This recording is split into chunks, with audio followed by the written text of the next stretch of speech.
Baik, kita mulai saja. Assalamualaikum warahmatullahi wabarakatuh. Waalaikumsalam warahmatullahi wabarakatuh. Alhamdulillah, pada kesempatan kali ini kami dari kelompok 9 yang beranggotakan saya sendiri Dwi Bintang Permana dan teman saya Muhammad Syahrul Aditya.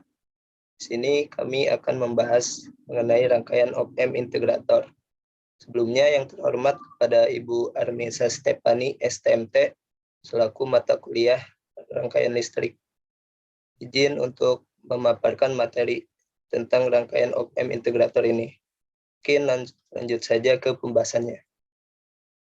Nah, yang pertama, sebelum ke pengertian rangkaian integrator, kita membahas mengenai pengertian OPM terlebih dahulu. Apa itu pengertian OPM? OPM juga sering disebut rangkaian penguat, atau dalam pengertian lain, OPM merupakan suatu jenis penguat elektronika dengan hambatan atau kopling arus searah yang memiliki bati atau faktor penguatan sangat besar dengan 2 masukan dan 1 keluaran. OPM ini adalah perangkat yang sangat efisien dan serbaguna.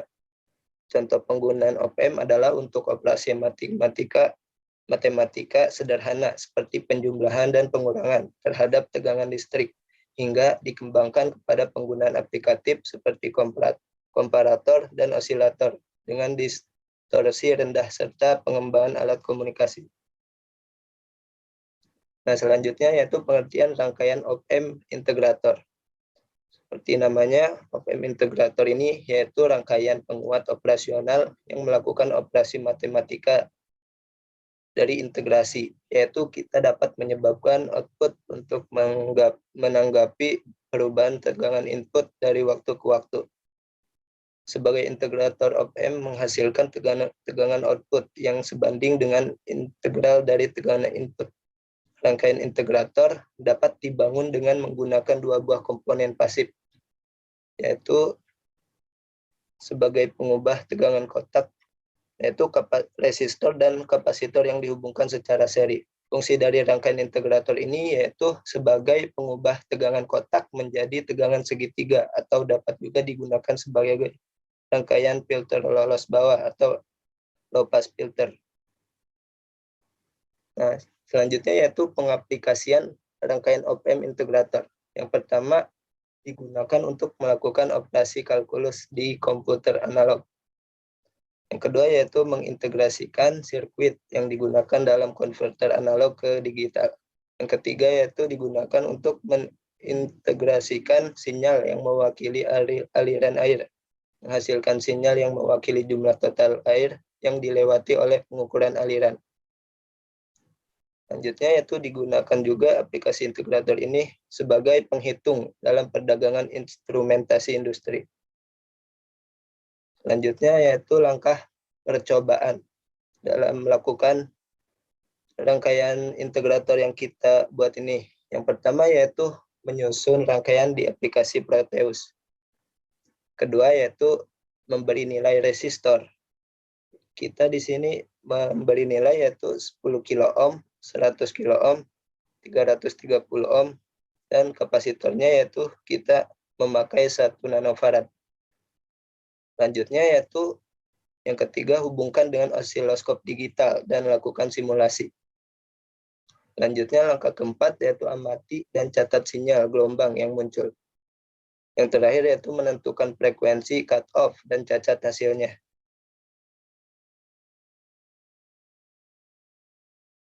Nah, di sini simulasi percobaan dari rangkaian yang kita buat.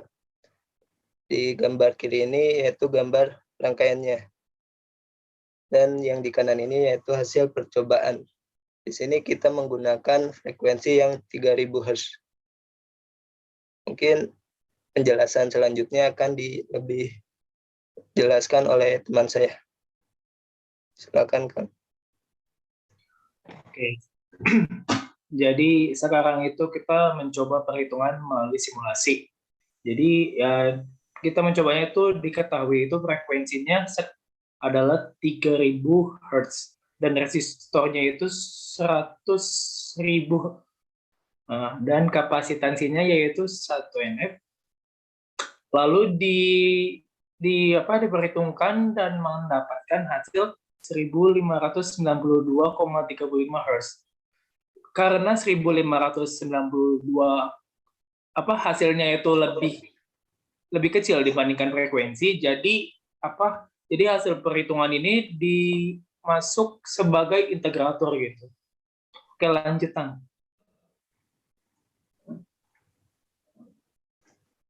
Dan analisis rangkaian ini, jadi percobaan ini itu kita di pengaturan tetap tegangan musiknya 1 FPP dan pengaturan variabelnya itu frekuensinya itu 3000 Hz dan waktunya itu 2 milisecond. Terus pengaturan osiloskop pada CH1 itu 0,5 volt dan pada CH2 diatur itu 5 volt ya, dan mendapatkan nilai tegangannya itu sebesar min 10 volt atau min 10 FPP. Dan pada percobaan ini frekuensi masukannya itu Fn yang diberikan pada rangkaian lebih besar dibandingkan dengan FC-nya itu 3000 lebih kecil dibanding 3000 itu lebih besar dibandingkan dengan 1592. Jadi percobaan ini tuh dimasuki sebagai integrator gitu. Lanjut.